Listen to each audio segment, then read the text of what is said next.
CRPD committee members, this is Shatha Abusrour speaking on behalf of the Palestinian Disability Coalition, which comprises 24 organizations in Palestine, 12 of them from Gaza.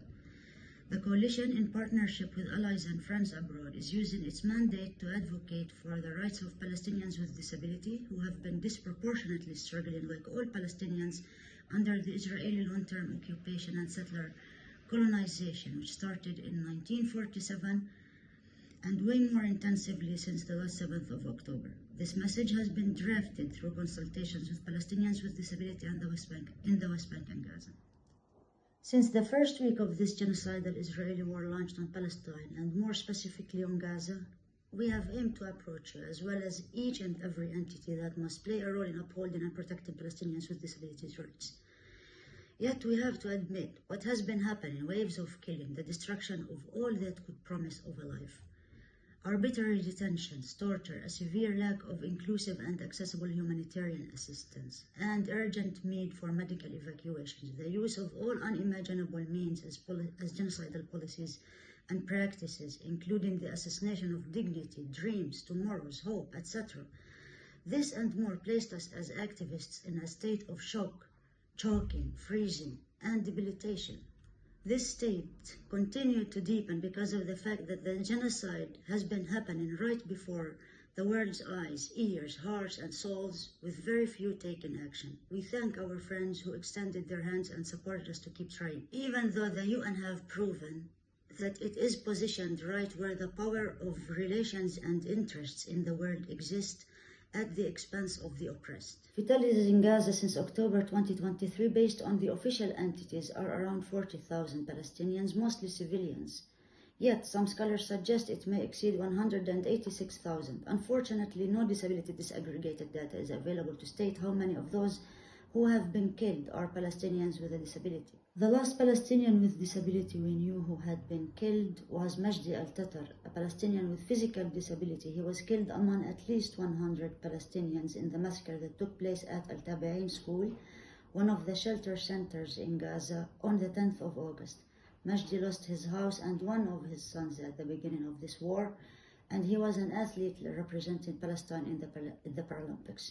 Another Palestinian who has been killed is Muhammad Bahar, a young man with Down syndrome who was brutally attacked by an army dog on his own home and left to die. And Abdullah Hashim Ghazal, a well-known deaf activist who was killed along with his wife in an Israeli occupation airstrike. Injuries among Palestinians exceed 90,000, and we believe that at least 12,000 of them have acquired disability, especially when the Israeli occupation forces policies is shoot to kill or to cause permanent disability. At the same time, most disability organizations have been demolished by the Israeli attacks, just like most hospitals and the infrastructure in general. Arbitrary detention practiced by the Israeli occupation forces since October 2023 has been increased dramatically and unprecedentedly. At least 9,500 Palestinians have been arrested, many of whom were taken to Sdetiman internment camp, where physical, psychological, and sexual violations have been taking place, let alone all other Israeli prisons that became copies of Gaza. Hunger, deprivation of all what make a human life possible. All forms of violations, poor trials if any, no family visits, irregular lawyers' visits, extreme isolation. Palestinians with disability as an integral part of the Palestinian fabric also experienced such circumstances, and at least 3 of them were killed or died as a result of the torture practices in those detention centers. Besides, there is no information about many of Palestinians with disability who have been detained. According to UNRWA, at least 63% of the household units in Gaza are destroyed, and 9 out of 10 Palestinians in Gaza have experienced internal displacement. Many of them experienced displacement 10 times throughout the last 10 months. For persons with disability, evacuation, not knowing where to go, living in tents or shelter centers, all these situations combined with the absence of assistive devices, medications, rehabilitative services, equal access to humanitarian aid, and the use of starvation as a weapon by the Israeli occupation forces make life almost impossible. Please note that the Israeli occupation forces are not allowing the entry of the assistive devices into Gaza. Most humanitarian actors still don't understand how to make their efforts inclusive of persons with disability and how to incorporate values that respect human dignity in their work. Most, if not all, communities in Gaza are lacking the minimum requirements of cleanliness and sanitation, which puts persons with disability at higher risk. And nowhere in Gaza is safe or accessible. Yet we also want the world to know that Gaza is a wonderful place, and when the time comes for it to be free and rebuilt, we expect this to happen in accordance with Articles 4, 9, 19, 32, and 33 of the UNCRPD. We want the process of liberation and reconstruction to be inclusive of and in partnership with persons with disability. Many Palestinians with disability are dealing with urgent health conditions such as cancer, ulcers, severe infections, diabetes, and other illnesses. Although many Palestinians don't want to leave Gaza because this is an existential war, many of those with and without disability will die if they stay in Gaza due to the deteriorating healthcare system. If Palestinians with disability will not die from Israeli shelling and bombing, they will die from such circumstances. Thus, evacuation from Gaza is one of the highest priorities for Palestinians with disability who need to receive medical interventions abroad.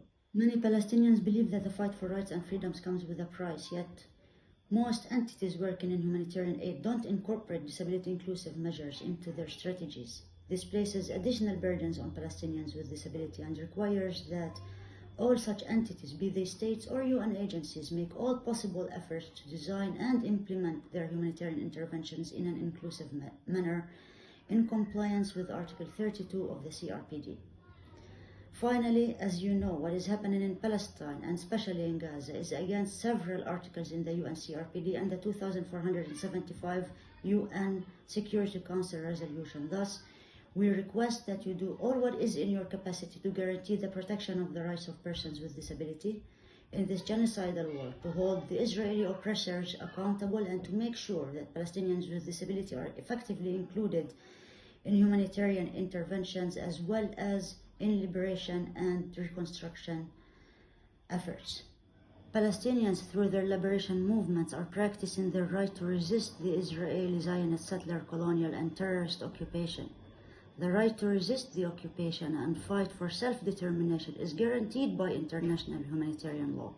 This resistance represents us as members of the Palestinian Disability Coalition.